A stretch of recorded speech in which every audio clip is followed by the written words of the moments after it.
Estamos de volta para o último bloco do Ciência e Pesquisa de hoje, conversando desta feita com o professor Leonardo Benedetti, professor dos cursos de Ciências da Computação e Sistemas de Informação da Unisul. Professor Leonardo, nós falávamos no bloco anterior desta maravilha da tecnologia. Isso. Qual é a dimensão desse aparelho, professor? Quanto mede esse aparelho? Esse aparelho mede 10 centímetros. Não chega a 10 centímetros? Acho que não chega a 10 10 centímetros. de profundidade aqui, talvez? Isso, cerca de 7 5, 7 e não pesa aí 300 gramas, professor. E qual é isso, numa casa, por exemplo, o que a pessoa pode utilizar? Em que pode utilizar? Consigo utilizar para ver um filme, por exemplo, eu consigo projetar uma tela aí, digamos, de 100, 120 polegadas, até um pouco mais que isso. A grande vantagem do equipamento é que ele não usa mais as lâmpadas, que eram caríssimas. Até então, o datashow, quando dá um problema com a lâmpada, elas são muito caras para trocar no professor. E agora, essa história de lâmpada acabou.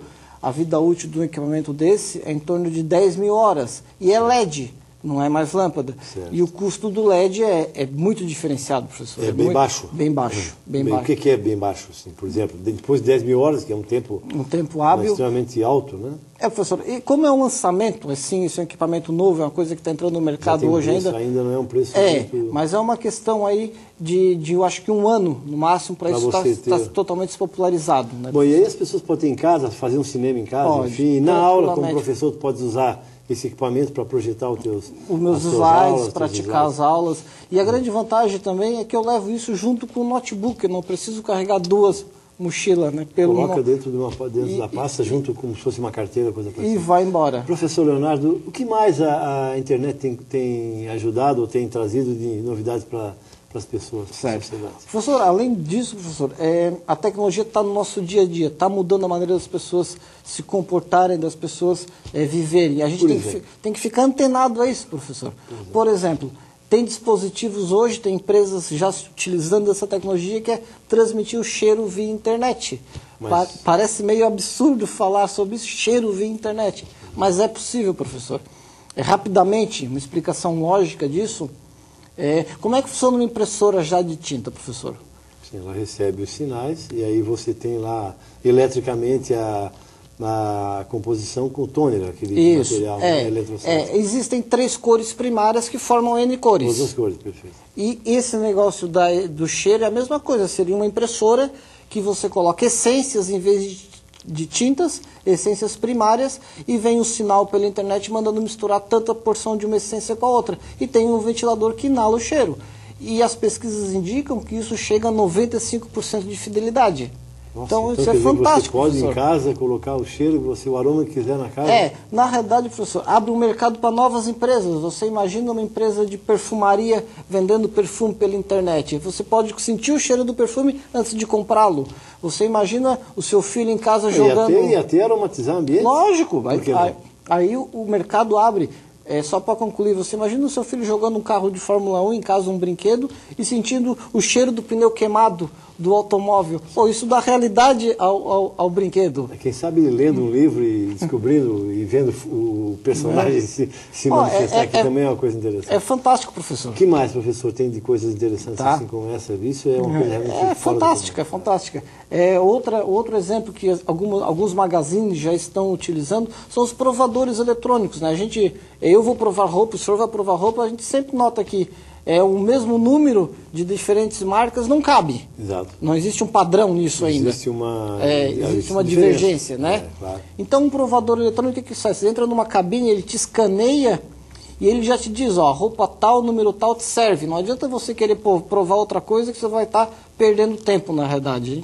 Hoje, para que a informática veio? Para melhorar a nossa vida e nos dar vantagem. Sem você se despir ou coisa parecida... Você simplesmente... Tu é escaneado dentro de uma cabine e ela te diz, marca tal, número tal. Pronto. E aí você já pega a coisa certa. Da loja que tem um provador como esse... Agiliza o tempo. E as pessoas querem isso hoje, porque o nosso tempo está cada vez menor. A gente está correndo e cada vez mais. O que mais, professor, tem? Então, as coisas estão evoluindo, professor, evoluindo muito. Uma coisa interessante que poucas pessoas sabem, tá? Isso já funciona, mas acho que a gente está falando aqui... Acho que o telespectador também não sabe. Toda impressora laser imprime um código de segurança, tá? E às vezes algumas pessoas, a gente vê em jornais que as pessoas são pegas porque falsificaram um documento. E como é que chegaram lá? E toda impressora laser imprime um código de segurança dizendo o número de série e o modelo da impressora que foi imprimido. Só que esse código é invisível a olho nu, só com uma lente especial que a gente enxerga. Então, existem coisas tecnológicas que não estão no nosso alcance, ou a gente não sabe, mas elas existem. Só um infravermelho você acaba detectando. Acaba detectando quem foi imprimido, a data, a hora, o número de série da impressora. E aí você chega na pessoa. Aí você chega na pessoa, que com o número de série você vai no fabricante e sabe para quem ele vendeu. Então não é difícil rastrear. Tá? Só que e a tecnologia presente. A tecnologia presente no dia a dia. E assim vai, professor. E como é que, novamente, os alunos da universidade hoje, dos cursos de redes, de sistemas de comunicação, de sistemas de informação e de ciência da computação, eles estão inseridos nesse processo de criação, então, em grupos de pesquisa, em projetos para tentar criar ou criando algo novo nessa área, né, da mobilidade, da informação, da comunicação, né, dessas coisas interessantes? Na verdade, professor, esses cursos, eu sou professor, eu defendo a minha classe, digamos assim, a área que mais tem oportunidade é a área da informática. Todo mundo precisa de nós, professor. E basta a gente ser criativos para, a realidade é reinventar a roda, ou dar novos formatos a projetos que já existem, a processos que já existem. Né? Então, a tecnologia está aí e cabe ao aluno ter uma ideia nova e botar ela em prática. E nesse sentido, professor, a universidade tem contribuído para que efetivamente isso aconteça? Sim. Essas ideias colocadas em prática? Sim, muito, muito. E exemplo disso são os programas que existem aí, as formas de incentivos que existem para a pesquisa, para o desenvolvimento, que, digamos, estão aí esperando, o dinheiro existe, a verba existe. O que falta, às vezes, não é que falta, mas é necessário de uma maior investida no desenvolvimento de pesquisas novas. Investimento na pesquisa. Investimento na pesquisa. Na verdade, a Unitec, nós estamos aí com uma proposta, deve sair um mestrado exatamente interdisciplinar, procurando dar conta dessa lacuna, professor. Isso aí. É muito interessante, professor. E até é motivante trabalhar nessa área, professor, porque a gente vê coisas maravilhosas todo dia. E tem alguma coisa mais, além do cheiro, via internet, desse detector de mensagens invisível, do provador eletrônico? O que mais, professor? Professor, essa aqui também é uma outra que até... A gente fala para as pessoas ficam, mas isso não é possível. Mas é possível. O pessoal desenvolveu uma pesquisa que o pessoal consegue formar letras em forma líquida. Ou seja, a experiência foi feita numa bacia e eles botaram alguns eletrodos ao redor da bacia e formaram uma letra. A letra A, por exemplo, foi formada em cima d'água. Como é que isso é possível? Uma letra feita com água. Com água, de relevo de água. A superfície se elevou e formou uma letra. Pode ser que num futuro próximo estejamos viajando de avião, por exemplo, e olhando para o oceano e vendo outdoors.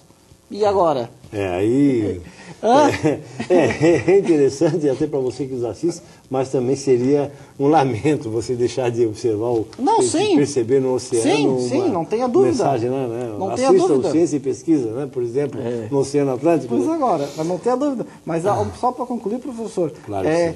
Tudo que a gente vê em filmes de ficção acaba se tornando realidade. E a gente tem que estar de mente aberta porque nada é impossível, professor. O filme de ficção acaba sendo uma projeção daquilo que é o futuro próximo. Exatamente. Que não é mais tão futuro. Já acaba muito presente. Acaba sendo Professor muito Leonardo Benedetti, foi um grande prazer tê-lo conosco. Fica o convite para um outro programa. Sim, falamos mais sobre isso, porque seguramente você que nos assistiu aí sabe o quanto isso é interessante. Eu deixo então, professor, as câmeras do Ciência e Pesquisa para a tua fala final, por gentileza.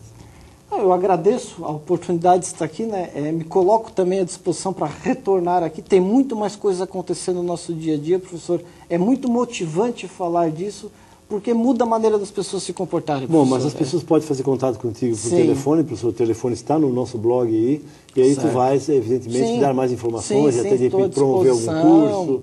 Não é? Estamos à disposição. Muito obrigado, professor. Foi um prazer tê-lo conosco. Bom, você assistiu o professor mestre Leonardo Benedetti, professor dos cursos de Sistemas de Informação e Ciências da Computação, e foi isso apenas uma amostra do que a tecnologia tem feito em nossas vidas.